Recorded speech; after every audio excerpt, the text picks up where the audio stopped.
Hello guys, good evening. स्वागत है आप सभी का अनअकैडमी पीएससी संकल्प पे। और मैं मोना पवार, आप सभी की रीजनिंग एजुकेटर। हम लोग यहाँ पे जुड़ चुके हैं आज का मॉक लेकर, जो कि गाइस ये पटवारी के लिए रहेगा, है ना।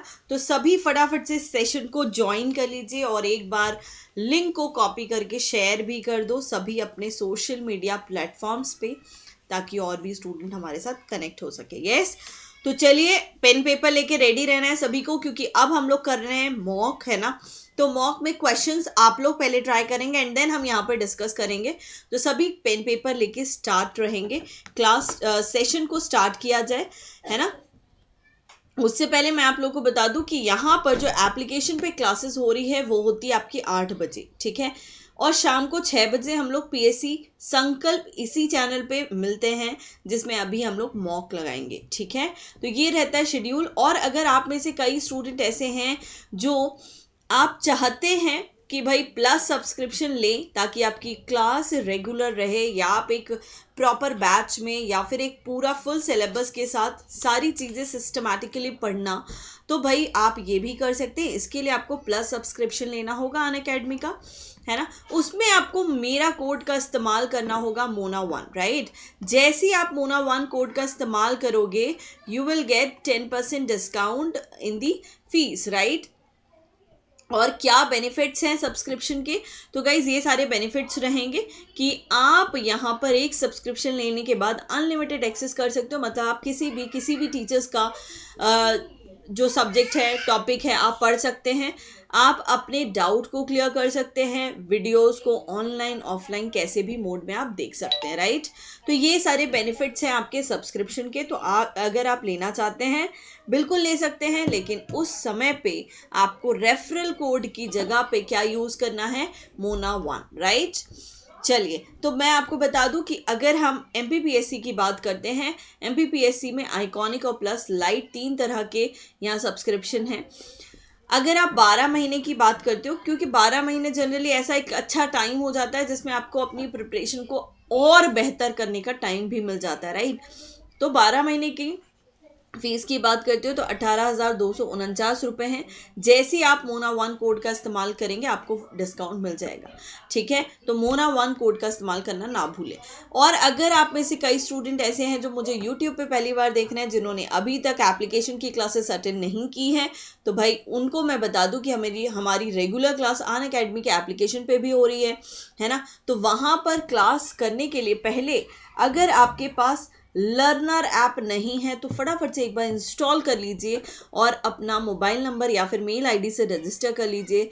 आप अपना गोल सिलेक्ट कर लो, है ना। उसके बाद आपको क्या करना है, गोल सिलेक्ट करने के बाद आप अपनी लैंग्वेज सिलेक्ट कर लो। आपको यहाँ पर मेरी क्लासेस दिखने लगेगी, लेकिन उससे पहले आप मेरे नाम को सर्च कर लो, मोना पवार सर्च करके आप मुझे फॉलो कर लेंगे, ठीक है। मेरी प्रोफाइल को जब आप फॉलो करेंगे तो आपको मेरी क्लासेस का नोटिफिकेशन मिल जाएगा, ठीक है। तो चलिए आज की क्लास को शुरू करते हैं। ये रहा पहला क्वेश्चन आपके सामने। 25 सेकेंड का टाइमर भी मैंने लगा दिया है। इस क्वेश्चन को ट्राई करो और मुझे बताओ क्या होगा यहाँ पर आंसर। बताइए। 100 मीटर की दौड़ में ए बी से 10 मीटर से और सी को 13 मीटर से हरा देता है, ठीक है। 180 मीटर की दौड़ में बी सी को कैसे हराएगा, ये आपको बताना है। कितनी मीटर से हराएगा, ठीक है। चलिए बताइए क्वेश्चन का क्या होगा आंसर। 100 मीटर की रेस में, ठीक है, मीटर अगर हम डिस्टेंस की बात करें तो डिस्टेंस कितना 100 मीटर है, ठीक है। ए जो है वो बी को हराता है 10 मीटर से। मतलब अगर 100 मीटर है तो ए ने 100 कवर किया, बी ने 90 कवर कर देता है। और अगर वही ए और सी की बात करें तो ए जो है कितना 13 मीटर से हारता है। मतलब ए के पास 87 मीटर ही कवर करता है, और सी 87 मीटर और ए कवर करेगा 100 मीटर, ठीक है। ये हो गया। अब इनका रेशो निकाल लो। रेशो के थ्रू हम ये डिसाइड कर सकेंगे कि 180 मीटर की दौड़ में बी सी को कैसे हराएगा, कितने मीटर से हराएगा। तो भाई ए है ना, A is to B, और B/C आप अगर देखते हैं तो इसको ऐसे कर लो, B/C, ठीक है। तो ये हो जाएगा 100/90, है ना, 100/90 हो गया, और यहाँ पर हो जाएगा 87/, ठीक है, 87/, ऐसा भी कर लो। तो यहाँ पर 100 ए कैंसिल आउट हो जाएगा, बी का जो बचेगा, बी एंड सी का, ठीक है, बी एंड सी के लिए जो रेशो बनेगा वो क्या बनेगा, 90/87, इसको कैंसिल आउट कर दो, 3 3 9, 3 दूनी 6 और 3 9 27, मतलब यहाँ पर B/C का जो रेशो रहेगा गाइज वो 29 रहेगा, है ना। अब अगर यही बात करें हम किसके, 180 मीटर की दौड़ में BC को, है ना, BC को कितने मीटर से हराएगा, तो भाई 180 मीटर की दौड़ में, हाँ, तो 180 मीटर की दौड़, मतलब अगर आप ये बोलते हो कि 180 मीटर की दौड़ है तो भाई बी तो जीत ही रहा है, बी तो विनर है ही, है ना, सी हारेगा ना। तो आप ये मान लीजिए 180 मतलब 30 इक्वल्स टू 180, तो कैंसिल आउट करेंगे तो ये 6 टाइम हो रहा है। ऐसे 29 को 6 टाइम करेंगे तो कितना आ जाएगा, 9 चौ 36, 9 54, 9 54, 54 हो जाएगा, और 6 दूनी 12 और 5 17, मतलब 174 आपके पास कवर किया होगा डिस्टेंस, किसने, सी ने, ठीक है। अब 180 में से 180 बी के द्वारा कवर किया हुआ दूरी है, सी के द्वारा कवर किया हुआ दूरी हो जाएगी 174, इन दोनों के बीच का जो डिस्टेंस आएगा वही उतनी मीटर से वो हारेगा, कितना मीटर होगा, 6 मीटर। So correct answer is option number D. चलो बढ़ते हैं नेक्स्ट क्वेश्चन की ओर। सेकेंड नंबर क्वेश्चन आपके सामने ये रहा, क्वेश्चन का जवाब दो, आंसर बताओ, देखो समझो, आंसर बताओ क्या होगा इस क्वेश्चन का answer. if one is subtracted from each of the number, है ना, सभी नंबर में से 1 सब्ट्रैक्ट कर दे तो ये हो जाएगा 1, ये हो जाएगा 2, ये हो जाएगा 8, ठीक है, ये हो जाएगा 4, ये हो जाएगा 4 ही रहेगा, ये तो है ना, बस इतने ही नंबर्स हैं। अब विच of the following will B 4 to the right of 10th from the right hand, क्या है कि 10th कहाँ से, राइट से, और उसके भी राइट 4th आना है। तो आपको मैंने कई बार बताया कि राइट ऑलवेज माइनस होगा, राइट ऑलवेज माइनस होगा, हमने पढ़ा है अल्फाबेटिकल सीरीज में जब पढ़ रहे थे, तो राइट ऑलवेज माइनस होगा, माइनस होने के बाद 10 और 4 का डिफरेंस हो जाएगा 6 वैल्यू कहाँ से आ जाएगी, राइट से। अब राइट से 6 मतलब 1 2 3 4 5, 6th मतलब 5, लेकिन क्या वहाँ 5 रहेगा, नो, 5 की प्लेस पे कौन आ जाएगा, 4। सो correct answer is what, option number 1, जिसमें आंसर आएगा 4। क्या यहाँ क्लियर है, ठीक है। चलो बढ़ते हैं थर्ड क्वेश्चन की ओर। थर्ड क्वेश्चन आपके सामने ये रहा, और ये लगा दिया मैंने टाइमर।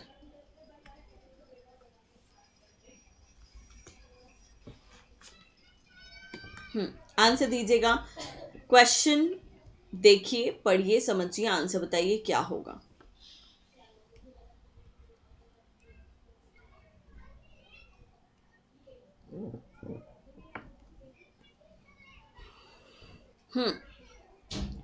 Times up. आपसे क्वेश्चन बोलता है, ये इंटरचेंजिंग वाला क्वेश्चन बहुत ज़्यादा इंपॉर्टेंट हो जाता है, मैं आपको बता दूं, ऐसे क्वेश्चन एग्जाम में आते हैं इंटरचेंज वाले, और बहुत ज़्यादा डिफिकल्ट नहीं है, एक बार समझ में आ गया आप इजीली बहुत कम समय में सॉल्व कर सकते हो। ए का जो पोजीशन है वो 10th है, कहाँ से, लेफ्ट से, और बी का जो पोजीशन है वो है 9th, कहाँ से, राइट से, ठीक है। अब क्या बोलते हैं, ये दोनों अपनी पोजीशन को इंटरचेंज कर रहे हैं, राइट, इंटरचेंज कर रहे हैं, इसका मतलब है यहाँ बी आ जाएगा और यहाँ ए आ जाएगा, ठीक है। अब एक बात समझना, अगर ए जहाँ बैठा है 10th पोजीशन पे, अगर हम मान ले कि भाई 10 चेयर है और ए को हमने यहाँ पर इस चेयर पे बिठाया था, तो अगर ए हट जाता है वहाँ से, तो क्या उस सीट का रैंक तो 10th ही रहेगा ना, वो तो चेंज नहीं होगा ना। सेम यहाँ पर यही चीज़ है कि जब वो इंटरचेंज करते हैं then A becomes 15th from the left, तो भाई ए तो ये है, ए कितना बन जाता है 15th, कहाँ से, लेफ्ट से। इसका क्या मतलब हुआ, इसका मतलब है इस सीट पे जहाँ अभी ए बैठा है, इस सीट पे जहाँ अभी ए बैठा है वहाँ पहले बी था, है ना। वहां पहले बी था और बी का रैंक 9 था, अब आप वहां पे बी और ए को हटा दो। पिक्चर ऐसी क्लियर है, आप ये ए और बी के थ्रू कंफ्यूज मत हो, क्योंकि लोग तो अपनी पोजीशन पे फिक्स नहीं है ना, ये तो क्या कर रहे हैं, अपनी पोजीशन को इंटरचेंज कर रहे हैं। तो आप ऐसा समझ लो, बी जहां पहले बैठा था या अभी ए जहां बैठा है उस सीट का आपके पास दोनों साइड से रैंक आ गया। इसका मतलब है आपके पास इस चेयर का रैंक दोनों साइड से आ गया। तो अब आप क्या करेंगे, ऐड कर लोगे, है ना, दोनों वैल्यू, क्योंकि हमने पढ़ा है अगर एक सीट का रैंक दोनों साइड से आ जाए, लेफ्ट से और राइट से, दोनों को ऐड करो और जो भी आएगा उसमें -1 करो, तो आपके पास टोटल निकल के आ जाएगा, है ना। तो 9 + 15 जब हम ऐड करेंगे तो कितना हो जाएगा, 24 में से माइनस करोगे 1 तो 23 हो जाएगा। 23 क्या हो गए आपके पास, टोटल नंबर ऑफ स्टूडेंट्स या टोटल नंबर ऑफ बॉयज। ठीक है, 23 आपके पास टोटल नंबर ऑफ बॉयज हो गए। अब हमारा क्वेश्चन क्या बोलता है, अब हमारा क्वेश्चन बोलता है how many boys are there in a row. Row में कितने बच्चे हैं, तो आपका आंसर हो जाएगा 23, बस सिंपल। अब अगर यहां पर ये पूछा होता what is the rank of B from the right end, तो आप बता सकते थे। आपको कैसे करना होगा, अब आपके पास टोटल आ चुका है, तो टोटल आ गया 23, है ना। 23 में से इस रैंक को हटा दो, लेफ्ट साइड को 10, और जो आएगा उसमें आप क्या करेंगे, +1 कर देंगे। ठीक है, तो 23 में से 10 घटाते हो तो 13, +1 करोगे तो 14, आपका आंसर आ जाएगा 14। क्या ये चीज़ क्लियर हो गई? बहुत बेसिक चीज़ें हैं, बहुत ही बेसिक। ये हमने ऑर्डर एंड रैंकिंग चैप्टर में ऑलरेडी पढ़ा है। अगर किसी को कोई डाउट है तो आप मुझे कमेंट करके बता सकते हैं वीडियो के नीचे। ठीक है, क्लियर है ये चीज़ें? चलो, अगर ये समझ में आ गया तो अब हम बढ़ते हैं नेक्स्ट 4th नंबर क्वेश्चन की ओर। चौथा प्रश्न आपके सामने ये रहा, इस क्वेश्चन को ट्राई करिए और मुझे बताइए आंसर। ये लगा दिया टाइमर।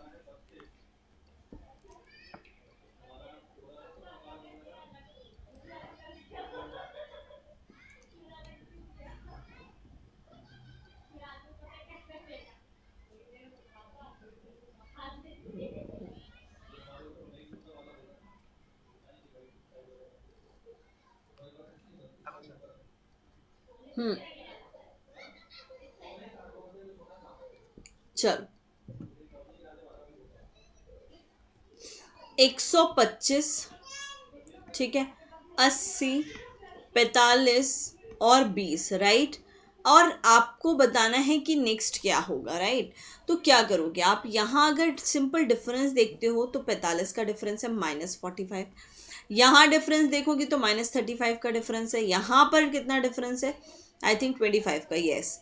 और यहाँ पर कितना होना चाहिए भाई, यहाँ होना चाहिए 15 का डिफरेंस। तो 20 में से 15 अगर घटाओगे तो 5 आ जाएगा। आपका आंसर तो आ गया, आपका आंसर तो आ गया। Option number 1 will be the right answer. Clear है? चलो बढ़ते हैं नेक्स्ट 5th नंबर क्वेश्चन की ओर। ये रहा 5th नंबर क्वेश्चन और ये लगा दिया मैंने टाइमर। देखो आंसर बताओ।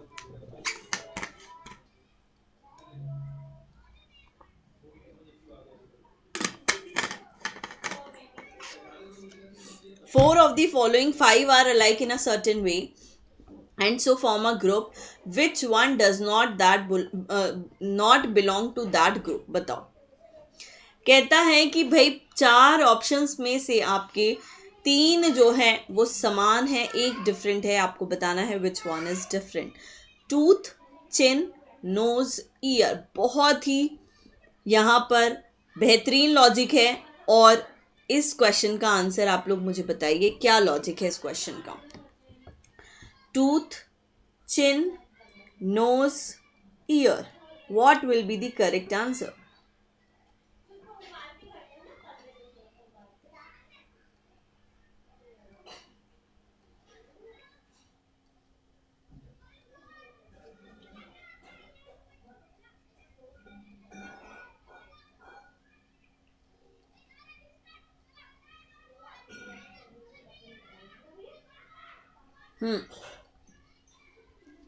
चलिए, अब अगर यहाँ पर देखा जाए तो भाई टूथ, चिन, नोज, ईयर, ये चारों ही हिस्से हमारे बॉडी के हैं, है ना। तो बॉडी पार्ट्स में आ जाएंगे ये। टूथ भी आता है, चिन भी आता है। अब टूथ, टीथ है ना, दांत को बोला जाता है चिन, ये हुआ। नोज, आपकी नाक हुई। ईयर मतलब कान हुए। तो अगर इनमें देखा जाए तो डिफरेंट क्या है? कुछ भी नहीं, क्योंकि सारे ही बॉडी पार्ट्स हैं। लेकिन यहाँ पर डबल ओ है ना। डबल ओ मतलब दो वॉवल। यहाँ पे सिंगल वॉवल है, ठीक है। और यहाँ पे टू वॉवल है, ओ और एस, ओ और ई, सॉरी, है ना। और यहाँ पर भी दो वॉवल है, ई और ए, ठीक है। मतलब आप यहाँ देख रहे हैं हमारा आंसर क्या होगा? सेकेंड, है ना। हमारा आंसर क्या होगा? Second.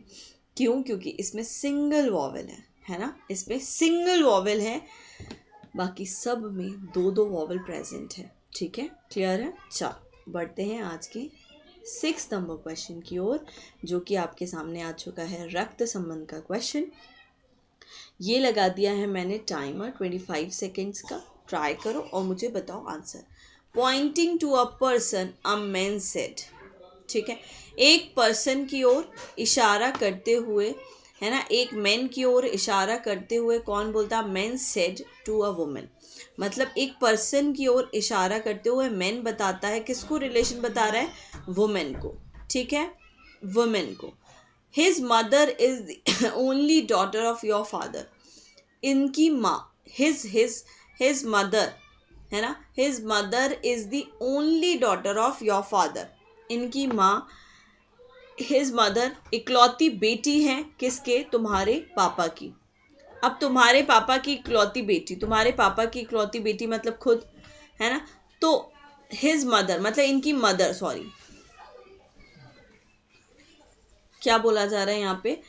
His mother, pointing to a person, a man said to a woman, his mother मतलब इनकी जो मदर है वो ओनली डॉटर है आपके पापा की, इनके पापा की, इसके पापा की इकलौती बेटी ये खुद। मतलब तो मतलब ये हुआ, ये मदर जो है, इस पर्सन की जो मदर है ये, ठीक है, वो ये खुद है, ठीक है। तो how was man related to the person? तो आपका आंसर क्या हो जाएगा? आंट ही होगा। क्यों आंट होगा? क्योंकि यहाँ पर ये वुमेन जो है, वुमेन कौन है? इस पर्सन की मदर ही है। तो करेक्ट आंसर क्या हो जाएगा? ए, राइट। चलो 7 नंबर क्वेश्चन की बात करेंगे। 7 number question direction and distance का है। इस क्वेश्चन का आंसर बताइए। ये लगा दिया है मैंने 25 सेकेंड्स का टाइमर। आंसर बताइए इस क्वेश्चन का क्या होगा। यहाँ पर डायरेक्शन को क्या किया जा रहा है? थोड़ा सा चेंज कर रहे हैं, ठीक है। If south east becomes north, है ना, यदि साउथ ईस्ट जो है वो नॉर्थ बनता है। क्लियर है? अब अगर यहाँ पर बात की जाए साउथ ईस्ट बिकम नॉर्थ, मतलब अगर हम इस क्वेश्चन को अच्छे से समझने जाएंगे तो आप यहाँ समझ रहे हो कि जो आपका एक्चुअल फॉर्मेट है उस फॉर्मेट के अकॉर्डिंग आपको आंसर करना है, ठीक है। कि यहाँ पर जनरली हम जो फॉर्मेट यूज़ करते हैं वो आपका कौन सा फॉर्मेट होता है? स्टैंडर्ड फॉर्मेट होता है, ठीक है। जैसे ये देखिएगा, ठीक है, यहाँ पर ये नॉर्थ हो जाता है, ये साउथ होता है, ये ईस्ट, ये वेस्ट, राइट। इन दोनों के बीच में ये नॉर्थ ईस्ट हो जाएगा, ठीक है, और ये हो जाएगा south east, south west, north west, ठीक है। अब हमारा क्वेश्चन क्या बोलता है? साउथ ईस्ट नॉर्थ बन रहा है, मतलब साउथ ईस्ट की प्लेस पे आप नॉर्थ रख दीजिए।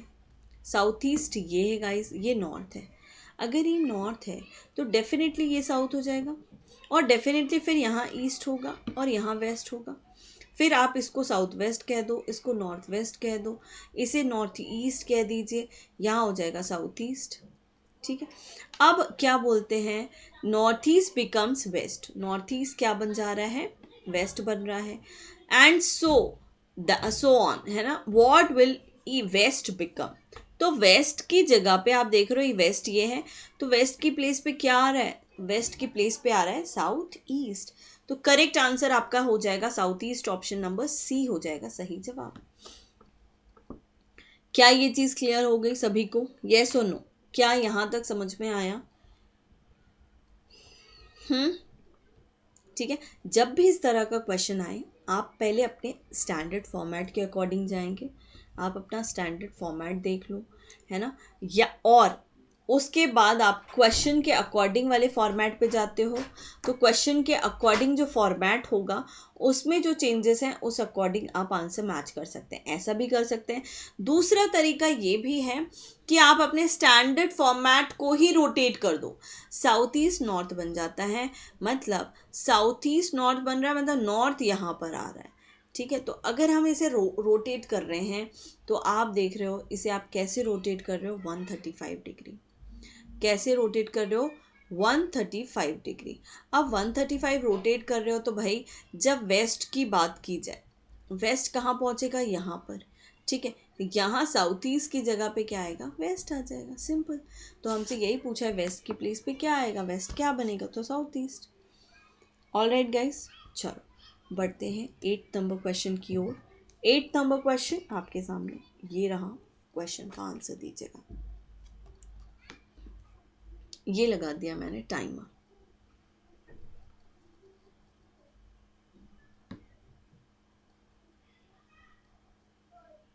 इफ जेड, यदि जेड 52 कहते हैं और एक्ट को ACT एक्ट को 48 कहा जाएगा, देन आपको BAT बैट को बताना है क्या बोला जाएगा। तो एक बात समझो, जेड को ये 52 कैसे बोल रहे हैं, जेड का एक्चुअल या ओरिजिनल नंबर तो 26 होता है ना। 26 हो रहा है, इसका मतलब ये 26 का क्या कर रहे हैं, डबल कर रहे हैं। ऐसे ही ए का 1 होता है लेकिन इसे 2 बोलेंगे इस क्वेश्चन के अकॉर्डिंग। ठीक है, तो ए का नंबर यहाँ पे 1 है, इसको 2 बोला। सी का 3 होता है तो 6 बोलेंगे। टी का 20 मतलब 40 हो जाएगा। जब हम सब वैल्यूज़ को ऐड करेंगे, 40 प्लस 6 46 प्लस 2 48 हो रहा है। मतलब हमें अगर बैट का निकालना है, क्या करोगे, B2 होता है 4 होगा, डबल कर रहे हैं। A1 का 2 हो जाएगा, T20 है तो 40 हो जाएगा।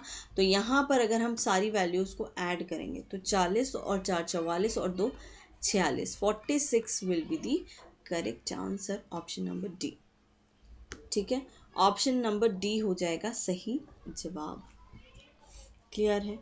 चलो बढ़ेंगे नेक्स्ट 9th नंबर क्वेश्चन की ओर। 9th नंबर क्वेश्चन आपके सामने आ चुका है और आपको बताना है प्रश्नवाचक चिन्ह की जगह पे क्या आएगा। बताओ, ये लगा दिया है टाइमर।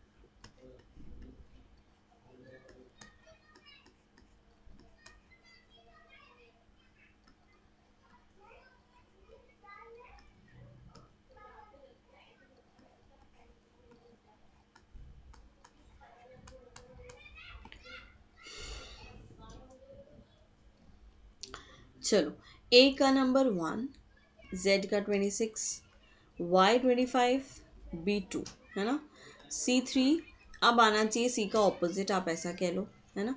देखो क्या हो रहा है यहाँ पर, W 23 हो जाएगा और D4 हो जाएगा। ठीक है, तो आप राइट से फर्स्ट है, ये लेफ्ट से फर्स्ट है। ठीक है, ये राइट से सेकेंड है, ये राइट से सेकेंड है, ये लेफ्ट से सेकेंड है, ये लेफ्ट से थर्ड है। तो राइट से थर्ड कौन आएगा, विल बी दी एक्स। क्या होगा, एक्स। ऑप्शन नंबर सी हो जाएगा हमारा सही जवाब। क्या ये चीज़ क्लियर हो गई सभी को? क्या ये चीज़ क्लियर हो गई सभी को? यहाँ तक किसी को कोई दिक्कत नहीं है? चलो बढ़े आज के 10वें सवाल पे, है ना। ये रहा 10th नंबर क्वेश्चन। एक बेहतरीन क्वेश्चन है।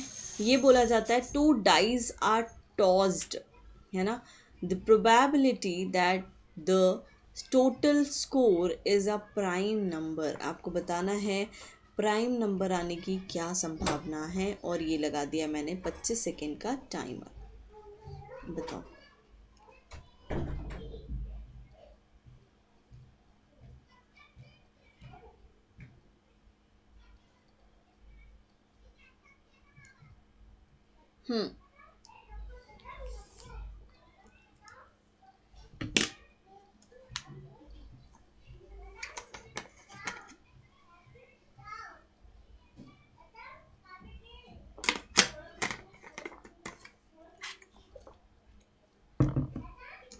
चलो बताओ क्या होगा क्वेश्चन का आंसर। बिल्कुल 5/12 हो जाएगा, 5/12 हो जाएगा।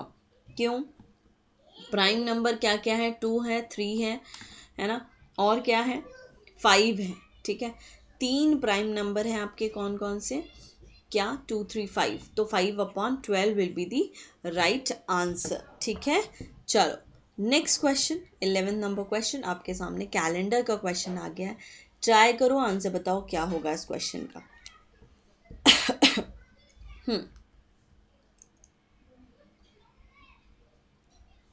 What was the day of the week 28 May 2006।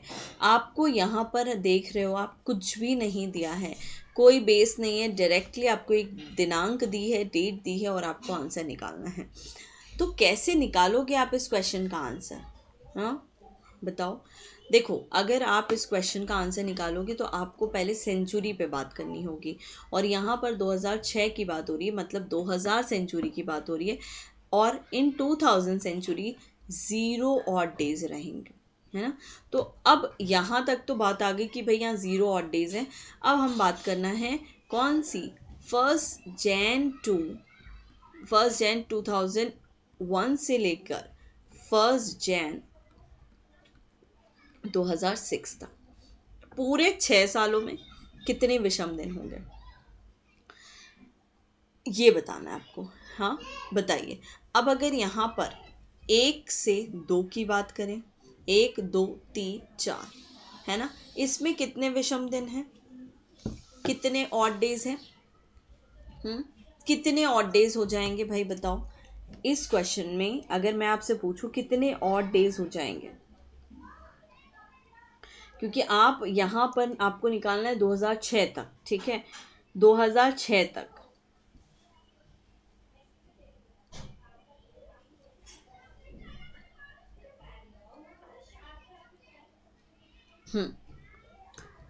तो आप इस क्वेश्चन को सॉल्व कैसे करोगे? आप यहाँ ये देखोगे कि इस टाइम ड्यूरेशन में कितने ऑड डेज आएंगे।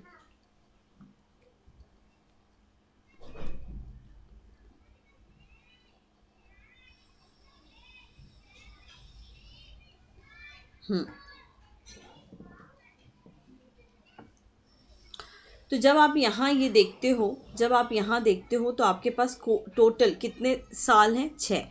ठीक है, तो 2006 की बात हो रही है ना, 2006 की बात हो रही है।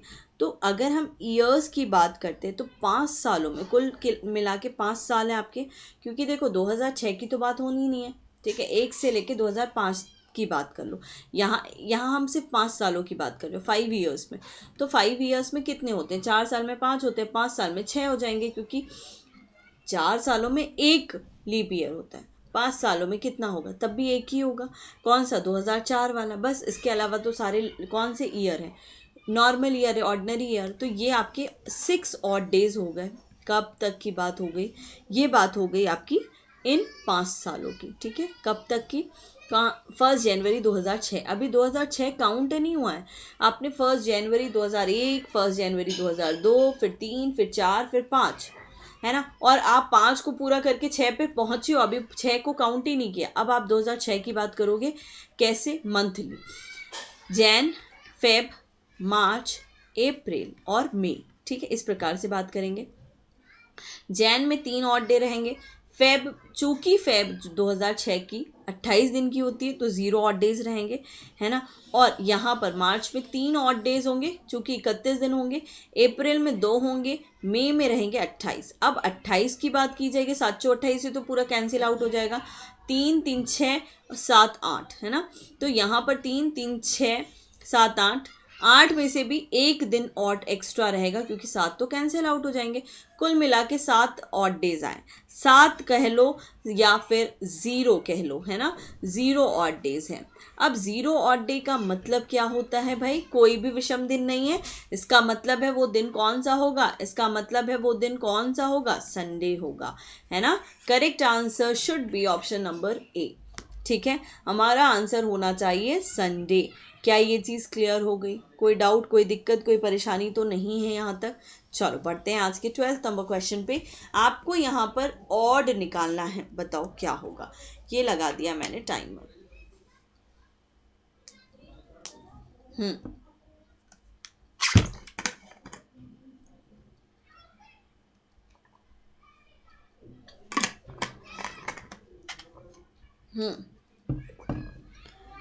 बताओ, यहाँ पर बहुत ही बेहतरीन लॉजिक है इस क्वेश्चन का। आपको ऑड बताना है, ठीक है, जो डिफरेंट होता है वो बताना है, विषम चुनना है यहाँ पर।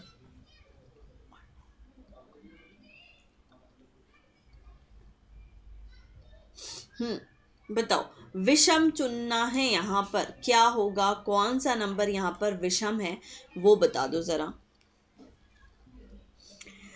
बहुत अच्छा लॉजिक है, मैं बता दूं। 3 × 1 3, 4 × 2 8, 5 × 1 5, 2 × 3 6, 3 × 3 9, बट यहाँ 8 है। 3 × 2 6, 2 × 4 8। अब मुझे नहीं लगता कि बताने की ज़रूरत है आंसर क्या होगा, पता है 383 इज़ द करेक्ट आंसर।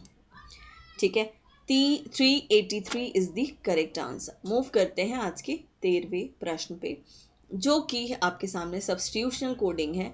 इस क्वेश्चन का आंसर बताएंगे सभी स्टूडेंट।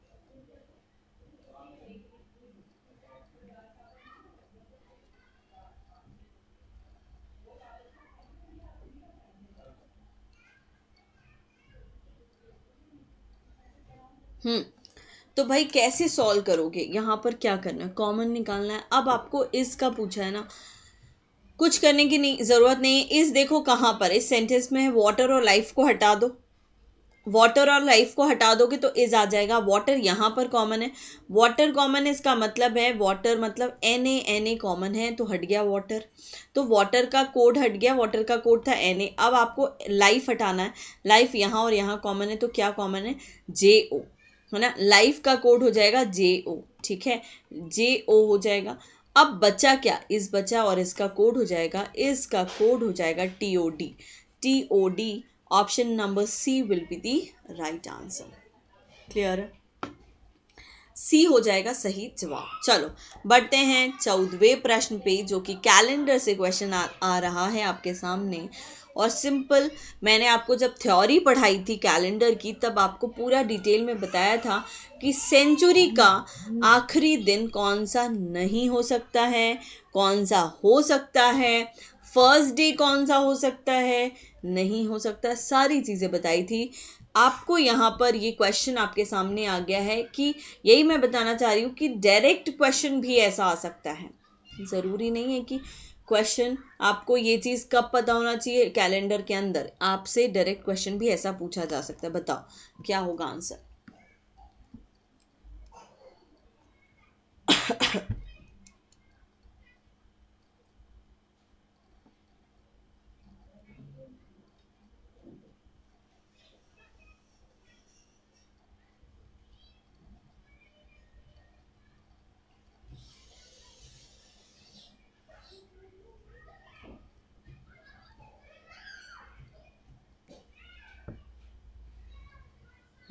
बताइए। अब आपसे ये पूछ रहे हैं कि सेंचुरी का आखिरी दिन कौन सा नहीं हो सकता है। तो अगर मैं आपको बताऊं आखिरी दिन की बात, या शुरुआत करें हम 100 सालों की, सेंचुरी मतलब 100 ईयर्स, 200 ईयर्स, राइट, 300 ईयर्स, ठीक है, और हो जाता है 400 साल, है ना। तो एक बात सुनना, 400 साल में, या आप ऐसे समझ लो 100 सालों में आपके पास एक्स्ट्रा डेज होते हैं 5, ठीक है। 200 सालों में एक्स्ट्रा डेज होते हैं कौन से, 3। 300 सालों में एक्स्ट्रा दिन होते हैं 1, और 400 सालों में होते हैं 0। 400 सालों में होते हैं 0। तो आप क्या समझ पा रहे हैं इन ऑड डेज से, मुझे ये बताइए। आप क्या समझ सकते हैं इन ऑड डेज से, मुझे ये बताइए। इसका क्या मतलब है, इसका मतलब ये है 5 मतलब आपका हो जाता है फ्राइडे, ठीक है, 5 मतलब फ्राइडे, ठीक है। संडे अभी हमने 3 मतलब हो जाता है क्या, मंडे, ट्यूसडे, वेडनेसडे, ठीक है, और 1 मतलब हो जाएगा मंडे, ठीक है, 0 मतलब संडे, ठीक है। तो अब आप यहाँ देख पा रहे हो कि यहाँ पर आखिरी दिन की बात हो रही है और ऑड डेज मैंने बताया आपको सॉरी।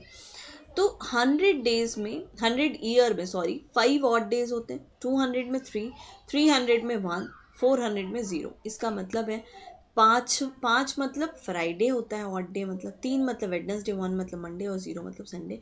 मतलब दीज आर सेंचुरी के आखिरी दिन होते हैं, ये सेंचुरी के आपके आखिरी दिन होंगे।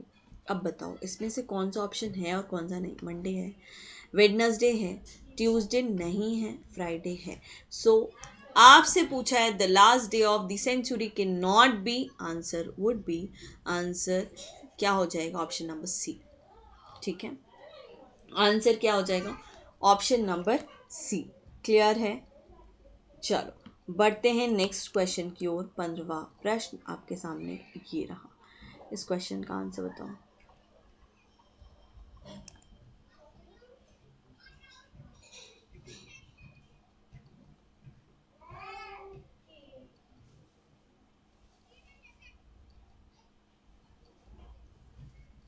In 10 years, A will be twice as old as B was 10 years ago.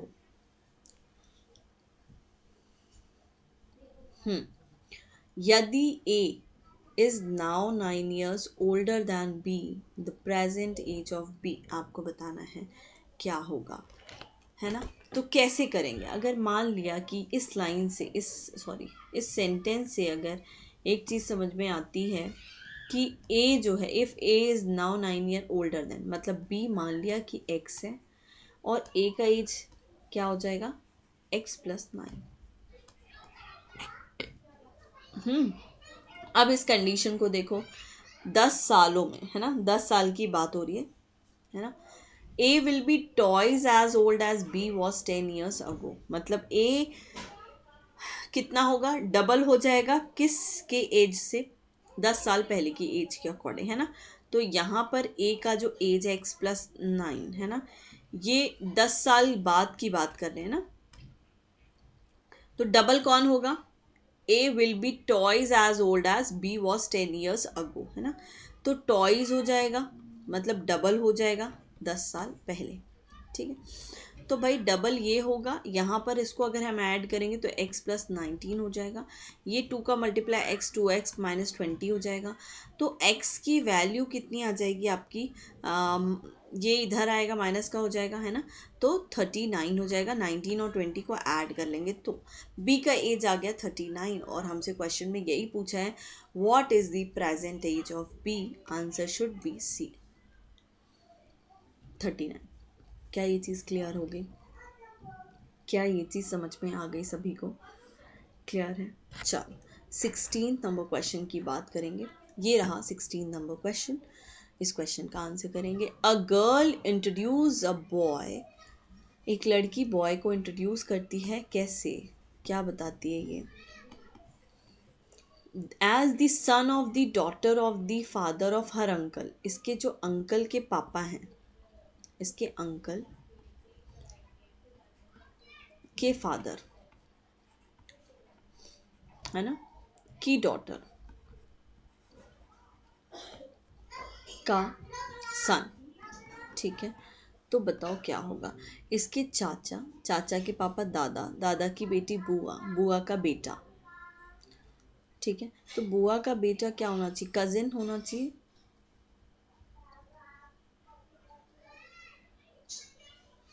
अच्छा, अब एक बात समझना, ये हो सकता है कजिन हो सकता है, या फिर एक और पॉसिबिलिटी है कि गर्ल की बात हो रही है अंकल, तो अंकल मतलब मामा भी हो सकते हैं, मामा के पापा नाना, नाना की बेटी मतलब मम्मी, और मम्मी का बेटा मतलब भाई, ब्रदर भी हो सकता है। कज़िन अगर आपके ऑप्शन में नहीं है तो आंसर होना चाहिए आपका ब्रदर। क्लियर है?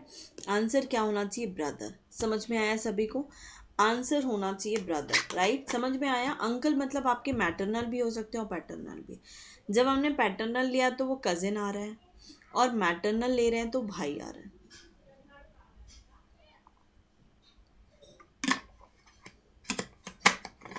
और हमें तो ऑप्शंस के अकॉर्डिंग जाना है। अगर ऑप्शंस में ना तो कैनॉट भी डिटरमाइन दिया है और ना ही कजिन दिया है, तो आपका आंसर क्या होगा ब्रदर? ठीक है, चलो नेक्स्ट क्वेश्चन आपके सामने आ चुका है। नेक्स्ट क्वेश्चन, इस क्वेश्चन का आंसर करेंगे। बताओ इस क्वेश्चन का आंसर क्या होगा? If the position of the first and third alphabet of each words are interchange, तो आपको बताना है कितने इसमें मीनिंगफुल वर्ड बन जाएंगे। तो यहाँ पर क्या आ जाएगा गाइज? यहाँ पर PAL, TUB, RAC, NOS, DIH। तो DIH कुछ नहीं होगा, ये नहीं होगा, ये नहीं होगा, RAC कुछ नहीं होता, लेकिन TUB हो जाएगा और PAL भी होगा क्या? मीनिंगफुल वर्ड में क्या क्या होगा? TUB ठीक है, ये समझ में आ रहा है। ठीक है, TUB समझ में आ रहा है। इसके अलावा क्या हो सकता है?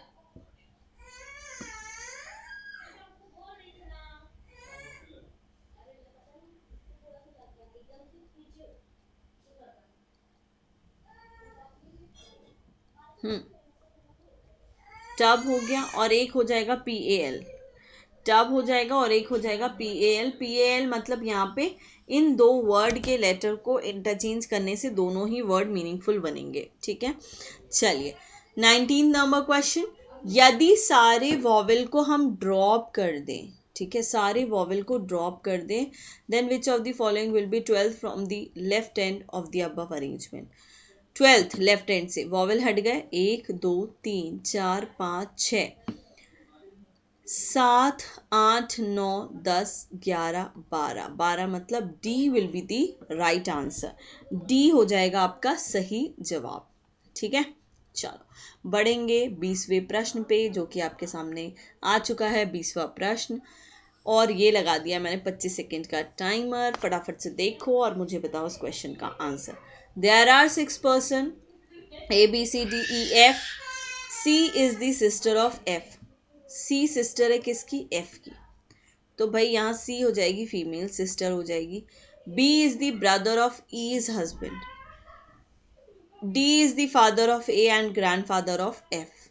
D जो है वो F के ग्रैंड फादर हैं और D A के फादर हैं, मतलब यहाँ प्लस लिख दिया हमने। ठीक है, अब क्या है? C is the sister of F, B is the brother of E is husband. B जो है वो भाई हैं किसके? E के हस्बैंड के। देयर आर 2 फादर्स, मतलब यहाँ पर भी एक फादर है। 3 ब्रदर्स, अब 3 ब्रदर में ये उसका भाई हो सकता है और यहाँ पे दोनों भाई हो सकते हैं। And a mother in a group, एक मदर भी है। ठीक है, तो देखते हैं कैसे बनेगा।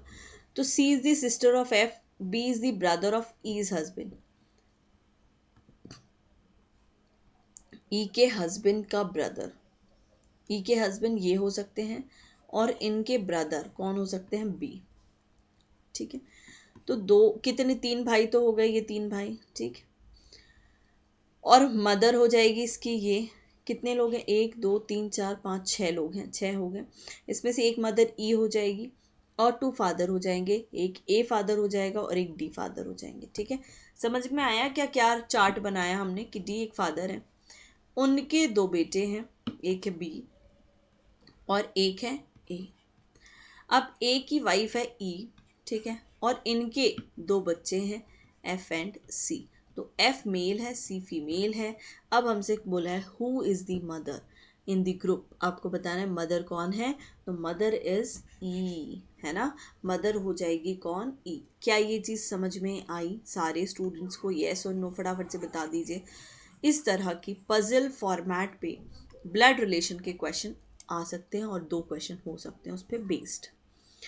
ठीक है, तो चलो, मुझे लगता है सभी को ये चीज़ समझ में आई होगी। आज के सेशन में हम इतना ही रखेंगे।